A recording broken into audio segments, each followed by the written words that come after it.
100 men in a support group of about 700. But the number of affected men could be much higher because they are too ashamed or scared to come forward.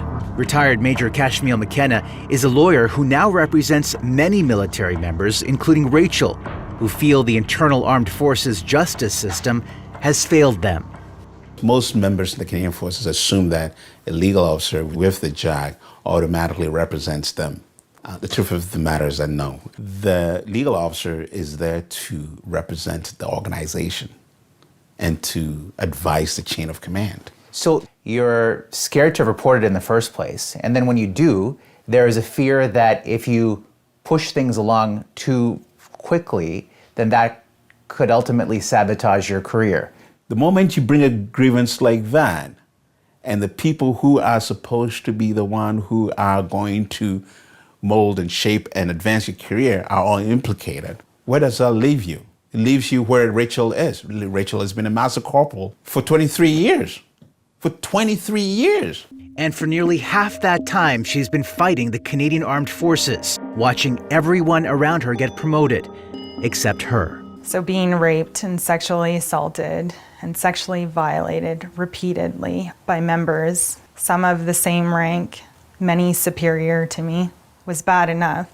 Reporting a few of these incidences has significantly worsened the pain that I've felt from those types of sexual assaults and violations. I cannot describe or capture in a snapshot of time the horrific, far-reaching torment that I've been subjected to for coming forward. It is up to the Canadian government to impose or order the military to change the way sexual misconduct is handled, even with a major class action lawsuit against the Department of National Defense with over 13,000 claims. The Deschamps report in 2015, the Fish report in 2021, even a third review by retired Supreme Court Justice Louise Arbour that began in April 2021. The government, until now, has yet to clean up the military. We do need to build trust in the Canadian Armed Forces. There is a crisis of confidence. Newly appointed Minister of National Defense Anita Anand has a monumental task. She agreed to an exclusive in-person interview with W5 and announced a major shift in how cases of sexual assault in the military will be handled. I think it's fair to ask you, victims to whom we've been speaking to have described a culture that is toxic, a culture of cover-up. What do you tell victims who have lost faith, who've lost trust, who feel betrayed? I actually have been meeting with victims myself over the past week and a half since I have been implemented in this role. And I recognize that the problems are severe. They are pervasive in the armed forces. I'm fully aware of the deep-seated issues in that institution. My role, and the reason I believe the Prime Minister appointed me in this position, was to chart the path forward, acting on the recommendations of Madame Deschamps, Mr. Fish, as well as Madame Arbour, that we are going to make sure that victims of sexual misconduct have the ability to have their cases tried in the civilian system. I'm trying to get a sense of when that will happen. You say it will be immediate, but victims out there are wondering when. Are we talking weeks? Are we talking months? Are we talking years?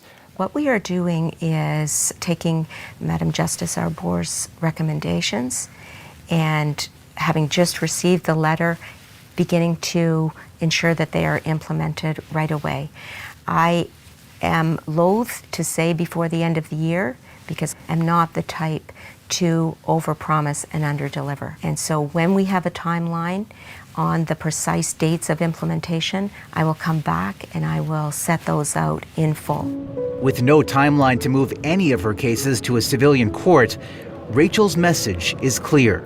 I'd like people to know the truth and actually understand what it costs for members to come forward. And nobody should have to serve in the capacity that I have in fear Fear of being raped, fear of being assaulted, fear of being targeted, fear of being punished for coming forward. CTV's W5. Nowhere in the civilian world would it be okay if your boss sexually assaults you. Canadian soldiers fight for justice on the home front. The rape happened in broad daylight. And it's happening now, and it's still happening. How are you supposed to defend your country